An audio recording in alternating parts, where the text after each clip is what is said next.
नमस्कार मेरे प्यारे दोस्तों, मैं हूं आपका होस्ट शेफ धीरज। आज इस वीडियो में हम लोग बात करने वाले हैं उन मिस्टेक्स की, उन गलतियों की जो कि हम जब अपने इंटरव्यूज़ देने जाते हैं उस समय हमसे होती हैं और हमसे नौकरी चली जाती है, हमारे हाथों से नौकरी चली जाती है। यहाँ पे मैं फूड ट्रायल्स की बात नहीं कर रहा हूँ या मैं बात कर रहा हूँ जॉब के इंटरव्यू की।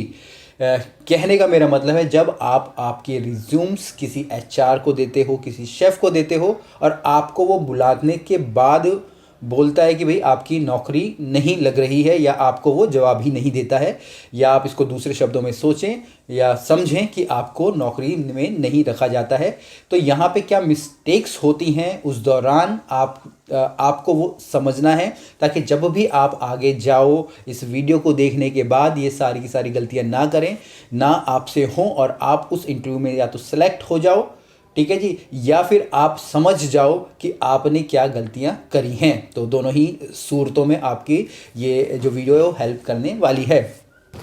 सबसे पहला पॉइंट आता है यहाँ पे कि भाई not checking the job requirement. आपने जिस भी पोजीशन के लिए अप्लाई किया है आपने वो चेक ही नहीं करी है। कहीं से आपको पता चला कि वहाँ कॉमी 3 की वैकेंसी है और आप चले जाते हैं, आप ये भी चेक नहीं करते हैं कि भाई इनको कॉमी 3 या कॉमी 2 सीडीपी कौन सी पोजीशन में चाहिए था। इनको चाहिए था इंडियन में, कॉन्टी में, ठीक है जी। आप ये भी पता नहीं करते हैं और आप सीधा ही वहाँ पे चले जाते हैं। आप ये भी चेक नहीं करते हैं कि उन्होंने जहाँ पे भी पोस्ट डाली थी, चाहे आपको व्हाट्सएप पे ही आ रही है, लिंक्डइन पे आप देख रहे हो या कहीं भी वेबसाइट पे आप देख रहे हो, कि भाई इसके पीछे उन्होंने कितना एक्सपीरियंस मांगा है। इन्होंने एक्सपीरियंस मांगा है 3 साल का, 2 साल का, और आपको यहाँ पे एक्सपीरियंस है सिर्फ 1 साल का, या आप फ्रेशर हो, आप तब भी अप्लाई करने चले जाते हो, तो आप रिजेक्ट ही होगे, आपको कोई सिलेक्ट नहीं करेगा। तो आपको हमेशा सबसे पहले उनकी रिक्वायरमेंट्स क्या हैं वो देखना है और उसके बाद ही अप्लाई करना है। नहीं तो अगर आप बिना देखे ही अप्लाई करोगे और उनके क्राइटेरिया से आपकी चीज़ें मैच नहीं करेंगी तो आपको नौकरी पे नहीं रखा जाएगा। दूसरा यहाँ पे आता है कि आप उनकी जो प्री रिक्वेस्टीज़ होती हैं, प्री रिक्वेस्टीज़ का मतलब होता है जो भी क्वालिफिकेशन वो मांग रहे हैं या कुछ भी स्पेसिफिक चीज़, जैसे मैंने पहले एक्सपीरियंस का उदाहरण दिया था, यहाँ पे ये हो सकता है कि वो मांग रहे हैं कि उनको डिग्री वाला ही बंदा चाहिए। तो अगर आपने डिग्री करी है होटल मैनेजमेंट पे तभी आपको अप्लाई करना है। अगर वो बोल रहे हैं उनको कोई डिप्लोमा वाला बंदा चाहिए तो आपको डिप्लोमा वाला ही कोई हो उसको अप्लाई करे। अगर वो वहाँ पे स्पेसिफिकली लिख रहे हैं कि भाई हमें कोई 1.5 साल के डिप्लोमा वाला बंदा चाहिए, तो जिसने 1.5 साल का डिप्लोमा करा है वही करे, क्योंकि वहाँ की वो उनकी प्री रिक्वेस्टीज़ हैं, उन्होंने पहले से ही रिक्वेस्ट करी है कि इस प्रकार के बंदे ही उनको आवश्यकता है। कहीं कहीं पे सिर्फ ये लिखा होता है कि भाई उनको किसी प्रकार का no degree no diploma required है, दे जस्ट नीड एक्सपीरियंस। तो जिसने भी अगर करी है तो उसका प्लस पॉइंट हो जाएगा। अगर उनके पास डिग्री या डिप्लोमा नहीं है तब भी वो अप्लाई कर सकते हैं। और इन बातों का, इन पहले दो पॉइंट्स का आपको ध्यान रखना है। अगर आप इन 2 पॉइंट्स का ध्यान नहीं रखते और सीधे ही ऐसे चले जाते हो तो आपको जॉब में नहीं रखा जाता या फिर आपको वहाँ पर रिजेक्ट कर दिया जाता है। तीसरा इसमें आता है कि आप कंपनी के बारे में कभी भी इंफॉर्मेशन गैदर नहीं करते। आप जिस भी कंपनी में कभी भी नौकरी करने जा रहे हैं तो आपको पहले उसके बारे में इंफॉर्मेशन होनी चाहिए, क्योंकि अधिकतर यही देखा गया है कि मैं अगर कहीं पे अप्लाई करने जा रहा हूँ और मुझे उस कंपनी के बारे में मालूम ही नहीं है, स्पेशली जब आप किसी बड़ी कंपनी के लिए अप्लाई करते हो, जैसे ताज हो गया, ओबराइज हो गया, या और भी कई सारी कंपनीज़ हैं, तो कोशिश कीजिएगा कि आप उनकी हिस्ट्री के बारे में ज़रूर पता करके जा रहे हैं। अगर आप उनकी हिस्ट्री के बारे में पता करके जाओगे, कंपनी कब स्टार्ट हुई थी, कौन इसका फाउंडर मेंबर था, कितनी कंट्रीज़ में ये है, कहाँ कहाँ पे इनके हेडक्वार्टर्स है, ये बेसिक चीज़ें आप बोल सकते हैं, ठीक है जी। तो आपको इसका फ़ायदा मिलता है और जो सामने आपका इंटरव्यू ले रहा होता है उसको खुशी होती है कि अगर उनके पास कोई अप्लाई करने आ रहा है तो वो उनकी कंपनी के बारे में जानता है। ये आप दूसरे शब्दों में बोलो कि उनकी कंपनी इतनी फेमस है। तो आपको इस बात का ध्यान रखना है। मैंने जिन भी बड़ी कंपनी के लिए काम करा है, चाहे मैं स्टार क्रूजेज़ में था, ठीक है जी, मैं गूगल में था, गूगल जो कंपास, हम वहाँ पे कंपास के पेरोल पे थे, ठीक है जी। तो मेरे को कंपास के बारे में मैंने पता किया। अगर जब मैं वहाँ पे जॉब के इंटरव्यू के लिए गया, ठीक है, मैं जहाँ भी गया मैं उनके पहले में मैंने उनके बारे में जाना और फिर मैंने अप्लाई किया, जिससे कि मेरे सिलेक्शन के चांसेस बढ़ गए। पर हम लोग बिना कुछ सोचे समझे चले जाते हैं और फिर रिजेक्ट हो जाते हैं। इसके बाद है कि हम इंटरव्यूज़ की प्रिपरेशन की करके नहीं जाते हैं। ये इसके बाद का इसका नेक्स्ट पॉइंट है कि हम लोग कभी भी इंटरव्यू को प्रिपेयर करके नहीं जाते हैं और हम लोग सीधे ही पहुंच जाते हैं बिना कुछ सोचे समझे और फिर से हम लोग फेल हो जाते हैं। इंटरव्यूज़ के अंदर कुछ क्वेश्चंस ऐसे होते हैं कि जो एज इट इज़ ऐसे ही पूछे जाएंगे। आपका नाम, आपका बैकग्राउंड, ठीक है जी, जो बड़े बेसिक हैं, टेल मी अबाउट योरसेल्फ, ये सारी चीज़ें ही पूछी जाती हैं, पर हम लोग इनको भी प्रिपेयर करके नहीं जाते हैं। जब हम लोग इनको भी प्रिपेयर नहीं करते हैं तो हम हो जाते हैं रिजेक्ट। यहाँ पे मैं अगले पॉइंट पे जाऊँ। यहाँ पे मेरी 2 बुक्स हैं जिनको कि मैं रिकमेंड करना चाहूँगा आपके इंटरव्यूज़ के लिए।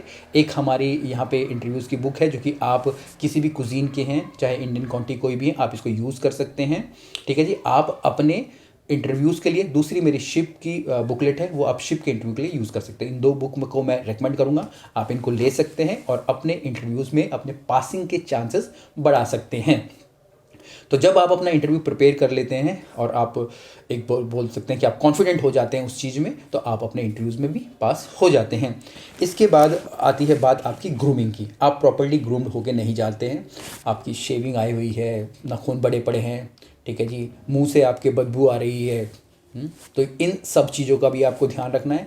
इंटरव्यूज़ के लिए जा रहे हैं, प्रॉपर शेविंग करके जाएगा, हेयर कटिंग आपकी होनी चाहिए, नहा के जाएगा, ब्रश करके जाएगा, हो सके तो कुछ अच्छा परफ्यूम लगा लीजिएगा ताकि आपकी जो बॉडी ओडर है या शरीर की बदबू सामने वाले को ना आए। तो इस बात का आपको ध्यान रखना है। इसके बाद है जो नेक्स्ट पॉइंट है वो नॉट प्रॉपर अटायर। आप सही ढंग के या सही तरीके के कपड़े पहन के नहीं जाते हैं। जैसे कि मान लीजिए कि आप इंटरव्यू के लिए जा रहे हो और आपने कोई टी शर्ट पहनी हुई है खुली एकदम, ऐसा लगता है कि आप पार्टी में कहीं आए हो, तो इस प्रकार के भी अटायर आपको नहीं करने हैं। प्रॉपरली सिंपली फॉर्मल कपड़े आपको पहनने हैं। जूतों का ध्यान रखिएगा, काले जूते पहनिएगा, ठीक है, कोट पहन सकते तो कोट पहनिए, शर्ट पहन सकते तो शर्ट पहनिए, बेल्ट आप लगा के रखिए और सही ढंग से जाइए। और यहाँ पे ये भी ध्यान रखना है कि जब आप इंटरव्यू में बैठ रहे हैं तो कोशिश कीजिए कि रूम में एंटर करने से पहले ही अपने जो मोबाइल फ़ोन को स्विच ऑफ कर दीजिए या उसकी जो रिंग टोन है बिल्कुल बंद कर दीजिए, ताकि इंटरव्यू वाला जब भी आपका इंटरव्यू ले रहे हैं बीच में कहीं आपकी मोबाइल की बेल रिंग ना हो जाए और आप और वो दोनों डिस्टर्ब ना हो जाए। तो इस बात का आपको ध्यान रखना है। इसके बाद जो नेक्स्ट पॉइंट आता है हमारे कॉन्फिडेंस का। जी हाँ, हम लोगों में कॉन्फिडेंस की कमी होती है, हम लोग कॉन्फिडेंट ही नहीं होते हैं जो भी चीज़ हम लोग बोल रहे होते हैं। तो जैसे कि मैंने आपको पहले अपनी बुक्स के बारे में बताया जो कि इंग्लिश के अंदर है और आप सारे क्वेश्चंस पहले ही प्रिपेयर कर सकते हैं। जब आप जो भी क्वेश्चंस आपसे पूछे जाने वाले हैं उनकी प्रैक्टिस अगर आप पहले से ही कर लेते हैं तो आपके अंदर कॉन्फिडेंस आ जाता है। हमेशा ये ध्यान रखिएगा, या तो आप इंटरव्यू में पास होंगे या फेल होंगे, दोनों के अलावा और कुछ नहीं होगा। अगर फेल होंगे तो कोशिश कीजिएगा कि नेक्स्ट टाइम कोई इंटरव्यू देने जा रहे हैं तो आप सेम गलती वही ना दोहराएं जो कि आपने पहले दोहराई है। और ये तभी होगा जब आप उस चीज़ की प्रैक्टिस करेंगे, और जब आप अपनी चीज़ों की प्रैक्टिस करेंगे तो आप खुद ही कॉन्फिडेंट में आ जाएंगे, आपके अंदर कॉन्फिडेंस आ जाएगा। तो इस बात का आपको ध्यान रखना है। इसके बाद जो नेक्स्ट है कि हमारे पास एक प्रॉपर रिज्यूम नहीं होता है, ठीक है जी, प्रॉपर रिज्यूम नहीं होता है। दूसरा, अपडेटेड रिज्यूम नहीं होता है। कभी कभी मैंने ये भी देखा है कि जो फ़ोन नंबर आपने रिज्यूम्स के अंदर लिखा था, क्योंकि वो अपडेटेड तो है नहीं, वो 5 साल पुराना आपका नंबर होता है। अगर आपका सिलेक्शन भी हो जाता है तो उसके बाद भी HR वाला आपको फ़ोन कॉल कर रहा होता है कि भाई ये बंदा कहाँ है, पर उसके अंदर आपका नंबर ही गलत होता है, तो आपको कहाँ से ढूंढेगा और आप रिजेक्ट हो जाओगे। इसके अलावा उसके अंदर जो आपके ईमेल्स वगैरह हैं, ईमेल भी आपको प्रॉपर लिखने चाहिए। हम लोग गलती करते हैं। तो आप जब भी किसी भी जॉब के लिए अप्लाई कर रहे हैं, किसी को भी अपना रिज्यूम्स भेज रहे हैं, तो कोशिश कीजिएगा कि सारी की सारी चीज़ें वहाँ पे अपडेटेड हों, ताकि अगर आपका सिलेक्शन हो रहा है तो HR वाला या शेफ़ आपको वहाँ पे कांटेक्ट कर पाए। ठीक है जी, इस बात का आपको ध्यान रखना है। आपको अपने अपडेटेड रिज्यूम्स को वहाँ पे भेजना है। इसके बाद जो नेक्स्ट पॉइंट आता है वो आता है हमारे फेक एक्सपीरियंस लेटर। हम लोग अपने जो एक्सपीरियंस लेटर है वो फेक वाले लगा देते हैं, ठीक है जी, या तो हम एक्सपीरियंस लेटर ही नहीं लगाते, हम लोग सिर्फ रिज्यूम में लिख लेते हैं कि मैंने 5 महीने यहाँ काम करा है, 6 महीने ये काम करा है, साल भर मेरा यहाँ काम करा है, पर हमारे पास उसका कोई प्रूफ नहीं होता है। ठीक है, हमारे पास कोई प्रूफ नहीं होता है, हम कुछ भी लिख लेते हैं, आधे से ज़्यादा अगर आप देखोगे सही है बिल्कुल, और आप लोगों ने भी ऐसा किया होगा। या अगर आपने वहाँ काम किया है तो आपके पास वहाँ का कुछ ना कुछ प्रूफ होना चाहिए, चाहे एक्सपीरियंस लेटर हो, क्योंकि ये इंडस्ट्री बहुत ही ज़्यादा छोटी है। आपको लगता है कि मैंने वहाँ दिल्ली के वहाँ रेस्टोरेंट में काम किया था, मैंने 2 महीने काम किया था, मैं 5 महीने लिख देता हूँ, शेफ़ को पता नहीं चलेगा। पर शेफ़ भी स्मार्ट होता है, वो भी पता लगा लेता है कि भाई उसने वहाँ काम किया था। क्योंकि अगर अब मैं अभी यहाँ दिल्ली में बैठा हूँ, मैं किसी भी होटल रेस्टोरेंट में पता लगा सकता हूँ कि उस बंदे ने वहाँ पर काम किया है या नहीं किया है, जैसा भी उसके बारे में, उसके बैकग्राउंड में आराम से चेक करवा सकता हूँ। तो हम लोग अगर कुछ चीज़ें गलत भी लिख रहे हैं, अगर वो चीज़ें सही हैं, क्योंकि इस होटल इंडस्ट्री में सबको मालूम है हम लोग अपनी जॉब छोड़ते रहते हैं, बदलते रहते हैं, वो सबके साथ है, चाहे जो आपका इंटरव्यू ले रहा होगा उसके साथ भी वही होगा। पर अगर आपने सही चीज़ें लिखी हैं, सही ढंग से लिखी हैं, तो आपको वहाँ पे कंसीडर किया जाएगा, नहीं तो आपको रिजेक्ट कर दिया जाएगा। इसके बाद नेक्स्ट आता है कि भाई हमारे पास जो भी पुरानी जॉब्स है उनका कोई भी हमारे पास प्रूफ नहीं होता है। जैसे कि मैंने पहले एक्सपीरियंस लेटर की बात करी, इस बार मैं बात कर रहा हूँ हमारे प्रूफ्स की। आपने लिख तो दिया है, ठीक है जी, और शेफ़ ने कंसीडर भी कर लिया है, पर कुछ कंपनी ऐसी होती हैं अगर आपने कुछ लिख दिया है तो आपसे वो उसका प्रूफ मांगेंगी।